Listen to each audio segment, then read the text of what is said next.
Hello everyone, आज की video में आपका स्वागत है। आज है दशहरा और दशहरा की ढेर सारी शुभकामनाएं आप सबके लिए। आज का दिन बुराई पे अच्छाई के प्रतीक के रूप में आता है और आशा करता हूं कि आज से आपके जीवन में ढेर सारी खुशियां आएं, आपकी बुराइयां धीरे धीरे खत्म हो और अच्छाइयां आपके जीवन में आए। फ्रेंड्स, आज हम स्टॉक मार्केट के संदर्भ में आपके साथ डिस्कस करने जा रहे हैं कुछ वैसे स्टॉक्स जिनको आप अगर देखेंगे तो फंडामेंटली और टेक्निकली काफ़ी मजबूत हैं और आने वाले समय में काफ़ी बेहतर कर सकते हैं। टोटल हम लोग 10 स्टॉक्स को डिस्कस करेंगे। काफ़ी फंडामेंटली अच्छे स्टॉक्स हैं वो। जरूर इनको आप अपने रडार पे रखें और कोई भी बाई या सेल का डिसीजन अपने फाइनेंशियल एडवाइजर के सलाह से ही लें।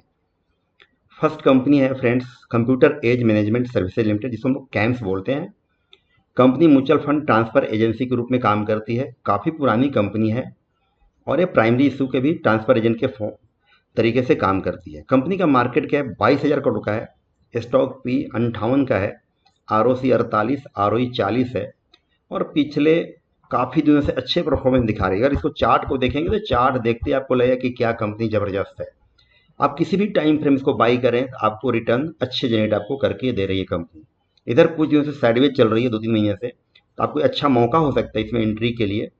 तो कोई भी एंट्री प्राइस अपना चूजें करें अपने रिस्क एपेटाइट को समझ करके और जरूर उसको आप इंटर करने की सोच सकते हैं। कंपनी के फंडामेंटल्स देखेंगे तो फंडामेंटल बहुत ही ज़बरदस्त हैं। अगर हम देखते हैं इसके क्वार्टरली सेल्स की तो आप देखेंगे साल दर साल, क्वार्टर दर क्वार्टर इसके सेल्स में काफ़ी अच्छी बढ़ोतरी हो रही है और एक कंसिस्टेंट परफॉर्मर है इस तरीके से। नेट प्रॉफिट देखेंगे, नेट प्रॉफिट आप देखिए जो डबल डिजिट में चल रहा था क्वार्टरली, वो ट्रिपल डिजिट में आ चुका है। और इसका जो ईयरली EPS देखेंगे तो ईयरली EPS आपका देखते हैं 78 रुपये के आसपास है। मुझे लग रहा है कि आने वाले एक साल में इसका 100 रुपये EPS जाना चाहिए। जरूर इसको अपने वॉच लिस्ट में रखें, रडार पे रखें और बाई करने की आप सोच सकते हैं। जो सेकंड कंपनी है फ्रेंड्स मेरे जो लिस्ट में है वो है इंडिगो। इंडिगो जाना माना ब्रांड है जो कि एविएशन सेक्टर की कंपनी है और इंडिया की एकमात्र कंपनी है जो कि कई सालों से कंसिस्टेंट परफॉर्मर है। फाइनेंशियली नेट प्रॉफिट में है। मैक्सिमम कंपनी जो एविएशन फील्ड की हैं वो घाटे में आ जाती हैं, बट इंडिगो का मार्केट शेयर भी इंडिया में सबसे अधिक है और इसके परफॉर्मेंस देखेंगे तो अभी तक का सबसे बेहतरीन परफॉर्मेंस कर रहा है। मार्केट कैप 1,81,000 करोड़ का है। स्टॉक का पी बहुत ही रीजनेबल है, मात्र 23 का है। ROC 24 का है और इसके भी अगर चार्ट को देखेंगे तो चार्ट बेहतरीन नजर आएंगे आपको। कंसिस्टेंट परफॉर्मर रहा है और मुझे लग रहा है कि आने वाले समय में जैसे जैसे इंडिया में ग्रोथ स्टोरी इंटैक्ट है और लोगों की जो लाइफ स्टाइल चेंज हो रही है, तो मुझे लग रहा है एविएशन सेक्टर में एक एकलौता ये स्टॉक है जो आपको अच्छे रिटर्न कमा करके दे सकता है। अगर ये 5,000 से अगले 2-3 सालों में 10,000 भी हो जाए तो कोई आश्चर्य की बात नहीं होगी। इसके आप नेट प्रॉफिट देखेंगे तो आप देख सकते हैं जो कंपनी घाटे में थी सितंबर 2022 में, वो कंपनी अभी पिछले जून क्वार्टर में 2700 करोड़ का नेट प्रॉफिट कमाई है। 70 का इसने EPS जनरेट किया क्वार्टरली। इस साल का EPS मुझे लग रहा है कि 300 से ऊपर आना चाहिए। जरूर इस कंपनी के को अपने रडार पे रखें। फ्रेंड्स, जो तीसरी कंपनी है वो मैंने चुना है UTI AMC, जो कि जाना माना एसेट मैनेजमेंट कंपनी है। UTI कंपनी जो कि इंडिया की सबसे पुरानी म्यूचुअल फंड इंडस्ट्री को चलाने वाली कंपनी है और उसकी एसेट मैनेजमेंट कंपनी है। कंपनी का चुनने का मेरा जो मेन मकसद हुआ क्योंकि इसका स्टॉक भी अभी भी और इसके जो पीयर्स हैं HDFC AMC और आपका निपुण का है उससे कम है, काफ़ी कम दिख रहा है आपको। ROC ROE बहुत ही अच्छा है और UTI ब्रांड जाना माना ब्रांड है। तो अगर जिनको कंसिस्टेंट रिटर्न कमाना है उनके लिए काफ़ी कंपनी बेहतर है। मार्केट के 15,000 करोड़ के आसपास है। एक तरीके से मिड कैप कंपनी है। इसके चार्ट को भी देखेंगे तो बहुत ही बेहतरीन चार्ट नज़र आपको आना चाहिए। और इसके अगर क्वार्टरली परफॉर्मेंस देखेंगे हर क्वार्टर दर क्वार्टर इसके सेल्स और नेट प्रॉफिट में आपको देखेंगे वृद्धि हुई है। अभी तक का हाईएस्ट एवर इसने सेल्स जनरेट किया है 529 करोड़ का इस क्वार्टर में और नेट प्रॉफिट 274 करोड़ का। 20 रुपये का क्वार्टरली EPS है। मुझे लगता है साल का EPS 80 रुपये के आसपास आना चाहिए। जो चौथी कंपनी है वो है एक small cap company, Ratnaveer precision limited. बहुत ही बेहतरीन कंपनी है। कुछ दिन पहले इसका प्राइमरी इशू आया था, उस समय लिस्टिंग इसकी ठीक ठाक हुई थी, बट उसके 2-3 महीने तक इसने अच्छे परफॉर्म नहीं किए। बट पिछले क्वार्टर का रिजल्ट इसने काफ़ी बेहतरीन दिया था और रिजल्ट के बाद कंपनी के शेयर प्राइस में अचानक काफ़ी अच्छा उछाल आया। कंपनी मेरे रडार पे थी उसी समय से जब इसका पब्लिक इशू आया था। मैं उस समय बाई नहीं किया था, बट उसके बाद मैंने इसको बाई किया और अभी तक मैं होल्ड कर रहा हूँ। तो जब भी आपको इसमें गिरावट आए तो जरूर इसको बाई करने की आप सोच सकते हैं। फ्रेंड्स, इसके जो क्वार्टरली रिजल्ट देखेंगे तो इस जून क्वार्टर का जो रिजल्ट आया था, अभी तक का हाईएस्ट एवर सेल्स और नेट प्रॉफिट भी इसने जनरेट करके दिखाया था। जरूर कंपनी पे आप वॉच लिस्ट में रखें। जो पांचवी कंपनी है मेरे डार को, पांचवी कंपनी है फ्रेंड्स, वो है POEL, POCL एंटरप्राइजेज, जिसका कोड है BSE कोड POEL। कंपनी मात्र 467 करोड़ की है। ये कंपनी में काफ़ी बुलिश हूँ। कंपनी केमिकल सेक्टर में है और वेरियस मेटल्स की ट्रेडिंग करती है। मेटल जैसे जिंक ऑक्साइड्स इसके प्रोडक्ट लिस्ट में है, जिससे काफ़ी यूज होते हैं। लीड ऑक्साइड्स इसे बनाती है, जो कि बैटरी में यूज होते हैं। मुझे लग रहा है इसका आने वाला फ्यूचर काफ़ी बेहतर है, क्योंकि EV सेक्टर अभी बूमिंग सेक्टर में है। जो इसके प्रोडक्ट लिस्ट को देखें, कंपनी के वेबसाइट पे जाएं, जरूर इसके प्रोडक्ट देखें, इसके मैनेजमेंट को देखें। कंपनी पिछले कई सालों से अच्छा कर रही है। कुछ दिन पहले तक इसके मार्जिन थोड़े कम थे, लेकिन यार देखेंगे 2-3 क्वार्टर्स के मार्जिन में काफ़ी अच्छा सुधार आया है। बाकी इसमें मुझे कोई निगेटिव नहीं दिख रहा है। कंपनी का प्रमोटर होल्डिंग थोड़ा सा कम हुआ है, लेकिन इससे कोई ज़्यादा निगेटिव फैक्टर्स नहीं है। अगर इसे क्वार्टरली सेल्स देखेंगे तो बहुत ही हर क्वार्टर में बढ़ते हुए आपको दिखेंगे। इस जून क्वार्टर का अभी तक का हाईएस्ट एवर इसने सेल्स दिखाया है और नेट प्रॉफिट भी अभी तक का हाईएस्ट एवर है जून क्वार्टर के लिए देखा जाए। पिछले क्वार्टर में भी इसने 7 करोड़ का नेट प्रॉफिट दिखाया था और इस साल का EPS 50 के ऊपर आना चाहिए। फ्रेंड्स, जो अगली कंपनी है, जो छठी कंपनी है, वो मेरे लिस्ट में है पटेल एयर टेम। पटेल एयर टेम बहुत ही ज़बरदस्त कंपनी है फ्रेंड्स। ये 1972 की कंपनी है और ये हीट एक्सचेंजर्स बनाती है और बहुत सारे प्रोजेक्ट्स के लिए आपका ये इक्विपमेंट बनाती है, जो कैपिटल गुड्स से रिलेटेड होते हैं।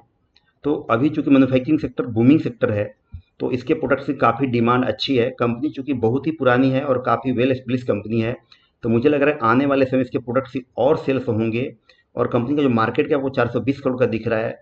मुझे लग रहा है अगले 2 से 3 सालों में डबल भी हो सकता है, क्योंकि स्टॉक भी अभी भी आपका काफ़ी रीजनेबल है और ROC ROE ठीक ठाक है, बहुत ज़्यादा नहीं है तो बहुत कम भी नहीं है। और कंपनी के और भी सब कुछ आप देख सकते हैं फंडामेंटल वाइज, तो सेल्स में साल दर साल इसकी बढ़ोतरी हुई है। EPS भी साल दर साल तक बढ़े हैं। लॉन्ग टर्म में आपको पैसे कमाने हैं तो जरूर आपको फंडामेंटल तो देखने पड़ेंगे, सिर्फ टेक्निकल से आपको काम नहीं चलेगा। और मेरे जो स्टॉक्स होते हैं मैक्सिमम मल्टीवेरिएट टाइप होते हैं, तो फंडामेंटली मैं कोई भी स्टॉक तो डिस्कस करता हूँ तो जिनके फंडामेंटल्स अच्छे होते हैं वही मेरे डिस्कशन लिस्ट में होते हैं। फंडामेंटली वीक स्टॉक्स में कभी भी नहीं लेता हूँ। इसके नेट प्रॉफिट देखेंगे तो मार्च 24 का जो नेट प्रॉफिट अभी तक का हाईएस्ट है और 27 रुपये का इसने EPS जनरेट किया है। आने वाला समय मुझे बहुत ही अच्छा लग रहा है इसका। जो अगली कंपनी है मेरे डार पे, वो है सेनल्यूब। सेनल्यूब इंडस्ट्रीज 1992 की कंपनी है और ये लुब्रिकेशन सिस्टम्स बनाती है बहुत सारे ऑटोमोबाइल्स के लिए, बहुत सारे इंडस्ट्री के लिए। मार्केट कैप अभी मात्र 279 करोड़ का है और स्टॉक पी देखेंगे तो 28 है। मैं जितने भी स्टॉक्स डिस्कस कर रहा हूँ, एक तरीके से मैं उस स्टॉक को ले रहा हूँ जिनके वैल्यूएशन थोड़े रीजनेबल मुझे दिख रहे हैं, क्योंकि बुल मार्केट में बहुत सारे ओवर वैल्यूएशन हो गए हैं कंपनियां। ये कंपनी ने रिटर्न भी इधर दिए हैं, 1-2 महीने में ठीक ठाक दिए हैं, फिर भी मुझे लग रहा है कि आने वाले समय में यहाँ से भी ऊपर जाने की काफ़ी गुंजाइश है। इसलिए मैंने इस कंपनी को डिस्कस किया है। इसके बिजनेस मॉडल को देखें, इसने अभी लाइफ टाइम हाई अचीव किया है, तो मुझे लग रहा है आने वाले समय में इसके और बढ़ोतरी की संभावना दिख रही है। जब भी आप कोई स्टॉक बाई करते हैं तो एक रेंज में बाई करें, टुकड़ों में बाई करें, एक साथ सारे स्टॉक्स बाई नहीं करने चाहिए। अगला जो स्टॉक्स मैं डिस्कस करने जा रहा हूँ वो है फ्लूडोमेट लिमिटेड। बहुत ही ज़बरदस्त कंपनी है फ्रेंड्स। छोटी कंपनी है, 1971 की कंपनी है। मैन्युफैक्चर करती है fix speed and variable speed fluid coupling और मार्केट कैप मात्र 336 करोड़ का है। स्टॉक का पी अभी भी आप देखेंगे तो 23 का है। आप देख रहे होंगे मैं जितने भी स्टॉक डिस्कस कर रहा हूँ उसके पी रेशियो काफ़ी भले आपके कम है।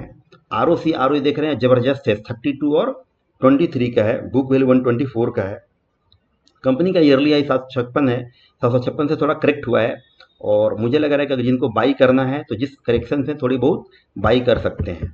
इसके चार्ट को भी देखें, इधर तो कुछ दिन से साइडवेज चल रहा है, लेकिन अगर लॉन्ग टर्म चार्ट देखेंगे, अगर 5 साल का चार्ट देखेंगे तो आपको समझ में आएगा क्या कंपनी कर रही है। आप देखेंगे 100 रुपये से बढ़ते बढ़ती है 600-700 तक पहुंच गई और मुझे लग रहा है कि आने वाले समय में यहाँ से भी डबल ट्रिपल हो जाए तो आपको आश्चर्य नहीं होना चाहिए।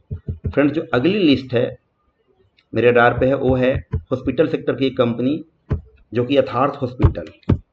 मैं जब फर्स्ट टाइम इसमें इंटर किया था बाई किया था, उस समय मैंने वीडियो डाले थे, उस समय इसका रेट हुआ करता था 400 रुपये के आसपास, और अभी आपका 628। मेरे लेने के बाद ये बहुत दिन तक कि 400 के आसपास घूमता रहा, लेकिन इधर आप देखेंगे कि 2-3 महीने में इसके शेयर प्राइस में काफ़ी अच्छा उछाल आया है, और अभी भी इसका वैल्यूएशन 42 के आसपास है। जो कि आप देखेंगे इसी तरह की कंपनियां, जैसे कि आप अपोलो हॉस्पिटल देखें, उसका P50 से ऊपर है, मैक्सिमम कंपनियों का P50 से ऊपर चल रहा है। तो मुझे लग रहा है कि ये अभी भी अंडर वैल्यू स्टॉक है। और इसके आप एक्सपेंशन प्लान देखें, इसके जाकर हॉस्पिटल्स देखें, वर्ल्ड क्लास हॉस्पिटल हैं, कहीं से भी कुछ भी कमी नहीं है इसके हॉस्पिटल सेक्टर में। और आप देखेंगे इसके जो क्वार्टरली रिजल्ट्स आ रहे हैं बहुत ही बेहतरीन आ रहे हैं, क्वार्टर दर क्वार्टर और साल दर साल इसमें अच्छी खासी बढ़ोतरी है। आप देख सकते हैं इसके पीयर्स ग्रुप में कौन कौन से हॉस्पिटल हैं और इनके पी रेशियो कितने चल रहे हैं, 96, 86, 70, इसका मात्र है 42। जरूर इसको आप रडार पे रखें, कभी भी गिरावट होती है स्टॉक्स में तो आप इसमें बाई करने की जरूर सोच सकते हैं। फ्रेंड्स, इस तरह के बहुत सारे स्टॉक्स मेरे रडार पे आते हैं, मैं उसको जरूर डिस्कस करता हूँ। लास्ट स्टॉक जो आज का मैं आपके साथ डिस्कस करने वाला हूँ वो है बाम्बिनो एग्रो। इस स्टॉक्स को मैंने कितने बार डिस्कस भी किया है और फिर भी आज मैं डिस्कस कर रहा हूँ, क्योंकि ये स्टॉक मुझे काफ़ी स्टेबल दिख रहा है। उन इन्वेस्टर के लिए जिनको स्टेबल रिटर्न चाहिए, रिस्क बहुत ही कम है कंपनी में, क्योंकि कंपनी 1982 की है और एक इसके फेमस ब्रांड है, आपने देखा होगा घंटी ब्रांड जो सेवई आती है, फर्स्ट कंपनी इंडिया की जो कि उस तरह की सेवैयाँ बनाती थी। आजकल तो सेवैयाँ बनाने में बहुत सारी कंपनियाँ हो गई, बट इस कंपनी ने अपने आप को डाइवर्सिफाई किया है और बहुत सारे प्रोडक्ट्स अपने लिस्ट में ला रही है। आप किसी मॉल में चले जाएं, इसके बहुत सारे प्रोडक्ट्स आपको देखने को मिल जाएंगे। कंपनी अभी भी रीजनल वैल्यूएशन पे, एफएमसीजी कंपनी मात्र 28 के पी पे अवेलेबल है, आरओसी अच्छा है, 13 है, 12 है, और बुक वैल्यू 116 है।